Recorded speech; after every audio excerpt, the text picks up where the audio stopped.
Hello दोस्तों, welcome back to my YouTube channel J classes 05 पर स्वागत है। तो दोस्तों आज के हम लोग इस वीडियो पे देखने वाले हैं जो आप लोगों का क्लास 9 का जो चैप्टर 3 है मेरे प्यार दोस्तों रीड किया डी, इसका हम लोग क्वेश्चन आंसर देखने वाले बिल्कुल आसान भाषा में। तो चलो दोस्तों हम लोग समय को नहीं गवाते हैं और वीडियो को स्टार्ट करते हैं। तो क्वेश्चन नंबर 1 में पूछा गया है कि राम स्वरूप और गोपाल प्रसाद बात बात पर एक हमारा जमाना था कहकर अपने समय की तुलना वर्तमान समय से करते हैं। ठीक है, इस प्रकार की तुलना करना कहाँ तक तर्क संगत है। तो हम लोग को इसका उत्तर कैसे देना है, तो ऐसा देना है कि उत्तर में लिखिएगा कि राम स्वरूप और गोपाल प्रसाद पुराने समय की तुलना वर्तमान समय से करते हैं। ठीक है, ये दोनों जो है राम स्वरूप और गोपाल प्रसाद वो पुराने समय की तुलना वर्तमान समय से करते हैं।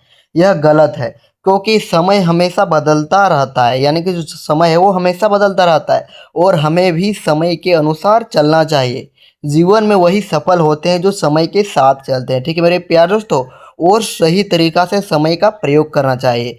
तो मुझे आशा है कि आप लोगों को क्वेश्चन नंबर 1 भी समझ में आ गया होगा। अब हम लोग क्वेश्चन नंबर 2 की ओर बढ़ते हैं मेरे प्यारे दोस्तों। तो क्वेश्चन नंबर 2 में पूछा गया है कि राम स्वरूप का अपनी बेटी को उच्च शिक्षा दिलवाना और विवाह के लिए छिपाना, यह विरोधाभास उनकी किस विवशता को उजागर करता है। तो क्या लिखेंगे हम लोग इसका राइट उत्तर, तो इसका राइट उत्तर में आप लोग लिखेगा कि राम स्वरूप अपने बेटे को पढ़ाते हैं। ठीक है, वो पढ़ाते हैं लेकिन इस बात को छिपाते हैं क्योंकि वो क्यों छिपाते हैं, वह लड़के वालों से दब रहे हैं। जो है इसके पिताजी, किसकी, तो उमा का, तो वो लड़के वालों से दब रहे हैं क्योंकि लड़के वाले चाहते हैं कि हम पढ़ी लिखी लड़की से शादी नहीं करेंगे। ठीक है, जो लड़के वाला चाहते हैं कि पढ़े लिखे से शादी हम नहीं करेंगे, इसलिए ही उसको बोलना पड़ा कि पढ़ा लिखा नहीं है। उन्हें लगता है कि वह अपने विचार खुलकर नहीं रख सकते। तो क्वेश्चन नंबर 2 भी आप लोगों को समझ में आ गया होगा। अब हम लोग क्वेश्चन नंबर 3 की ओर बढ़ते हैं। तो क्वेश्चन नंबर 3 में पूछा गया है कि अपनी बेटी का रिश्ता तय करने के लिए राम स्वरूप उमा से जिस प्रकार का व्यवहार की अपेक्षा कर रहे हैं वह उचित क्यों नहीं है, मतलब ये सही क्यों नहीं है। तो कैसे लिखेंगे मेरे प्यारे दोस्तों, तो इसका राइट उत्तर लिखेंगे कि राम स्वरूप चाहते थे कि उनकी बेटी उमा बिना कुछ कहे शादी कर ले। ठीक है, वो जो राम स्वरूप जो उमा को से चाहती है कि वो कुछ भी ना कहे और शादी कर ले, यह सही नहीं है। यह बात जो है वो सही नहीं है। काहे कि आज के समय में लड़का और लड़की में कोई भेदभाव नहीं। और देखो आज के जो समय वर्तमान में चल रहा है वो लड़का और लड़की में कोई भेदभाव नहीं होता है। लड़की अपने इच्छा से विवाह कर सकती है। तो समझ में आ गया होगा क्वेश्चन नंबर 3 भी। अब हम लोग क्वेश्चन नंबर बढ़ते हैं मेरे प्यार दोस्तों क्वेश्चन नंबर 4 की ओर। तो क्वेश्चन नंबर 4 में पूछा गया कि गोपाल प्रसाद विवाह को बिजनेस मानते हैं, यानी कि जो गोपाल प्रसाद जो है विवाह को बिजनेस मानते हैं और राम स्वरूप अपने बेटे की उच्च शिक्षा को छुपाते हैं। जो राम स्वरूप है अपने बेटे का उच्च शिक्षा को छुपाते हैं। ठीक है, उसका पढ़ाई को छुपाते हैं। क्या आप मानते हैं कि दोनों की समान रूप से अपराधी है? तो क्या हम लोग मानते हैं कि दोनों का ही समान अपराधी रूप से है?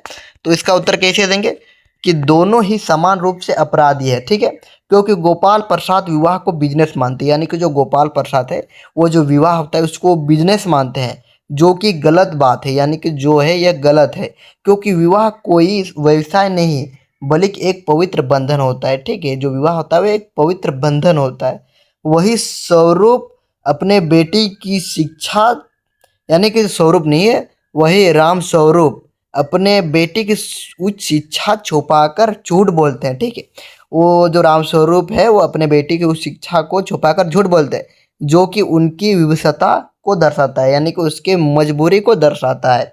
तो क्वेश्चन नंबर 4 भी आप लोग को समझ में आ गया होगा मेरे प्यारे दोस्तों। अब हम लोग क्वेश्चन नंबर 5 की ओर बढ़ते हैं। तो क्वेश्चन नंबर 5 में जो इसमें पूछा गया है कि आपके लाडले बेटे की रीढ़ की हड्डी भी है या कहीं उमा, इस कथन के माध्यम से शंकर की किन कमियों के ओर संकेत करना चाहती है। तो हम लोग इसका उत्तर कैसे देंगे मेरे प्यारे दोस्तों, तो इसका उत्तर हम लोग देंगे कि आपके लाडले बेटे की रीढ़ की हड्डी भी है या नहीं। इस कथन से माध्यम से उमा कहना चाहती है, यानी कि इस कथन के माध्यम से उमा कहना चाहती है कि शंकर ने अपना विचार रखने सही गलत पहचान और फैसले लेने की क्षमता नहीं। ठीक, शंकर ने अपने लिए निर्णय लेने या किसी भी बात पर रहने की इच्छा शक्ति की कमी है। ठीक, तो मुझे आशा है मेरे प्यारे दोस्तों क्वेश्चन नंबर 5 भी आप लोग को अच्छा से समझ में आ गया होगा। अब हम लोग क्वेश्चन नंबर 6 की ओर बढ़ते हैं।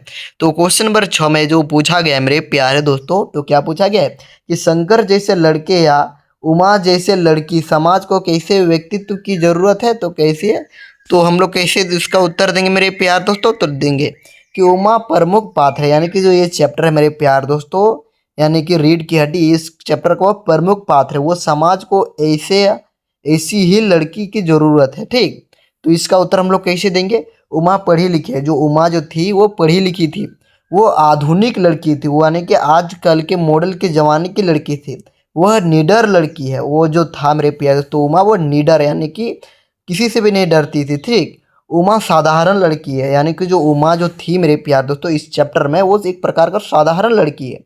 उमा दिखावा नहीं करती, यानी जानिए वो दिखावा नहीं करती। उमा गलत लोगों का विरोध करती है, और उमा गलत लोग होता है ना तो सभी का विरोध करता है, और उमा झूठ नहीं बोलती है। ठीक मेरे प्यार दोस्तों, तो मुझे आशा है मेरे प्यार दोस्तों क्वेश्चन नंबर 6 भी आप लोगों को अच्छे से समझ में आ गया होगा। अब हम लोग बढ़ते हैं मेरे प्यार दोस्तों क्वेश्चन नंबर 7 की ओर।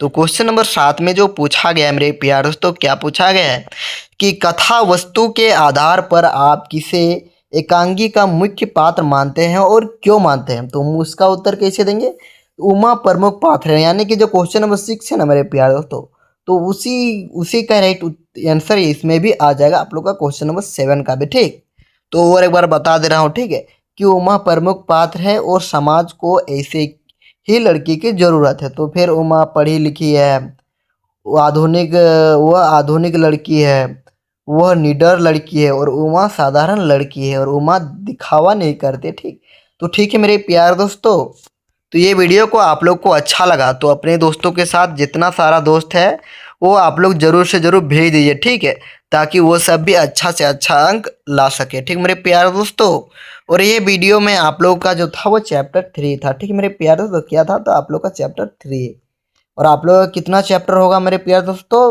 कितना चैप्टर मेन चैप्टर है वो 3 चैप्टर से ही आप लोग का क्वेश्चन आएगा। ठीक, न्यू सिलेबस में है। ठीक मेरे प्यारे दोस्तों, तो ये आप लोग का 3 है। तो आप लोगों को यदि इस वीडियो का अच्छा रिस्पॉन्स रहा तो आप लोगों का जो 3 के बाद जो है ना 2 और 1 ये दोनों का वीडियो नहीं प्रोवाइड किया हूँ। ठीक, तो इस वीडियो पर अच्छा रिस्पॉन्स रहा, अच्छा सपोर्ट रहा, तो मैं आप लोगों के लिए चैप्टर 1 भी बनाऊंगा और आप लोगों के लिए चैप्टर 2 भी बनाऊंगा। और जो आप लोगों का जो चैप्टर जो है ना मेरे प्यारे दोस्तों, यानी कि क्षितिज का, वो 2 चैप्टर कर दिया हूँ। ठीक है, यानी कि जो आप लोग का है 2 बेलों की कथा, और जो है आप लोगों का मेरे प्यार दोस्तों लहसा की ओर, ये 2 चैप्टर को मैंने आप लोगों को अपलोड कर दिया हूँ। ठीक है, तो आप लोग उन दोनों वीडियो को भी देख लेना है। ठीक है, और क्षितिज का भी वीडियो आएगा और कृतिका का भी आएगा। तो ये वीडियो को ज़्यादा से ज़्यादा शेयर करना है। ठीक है मेरे प्यार दोस्तों, जय हिंद, वंदे मातरम।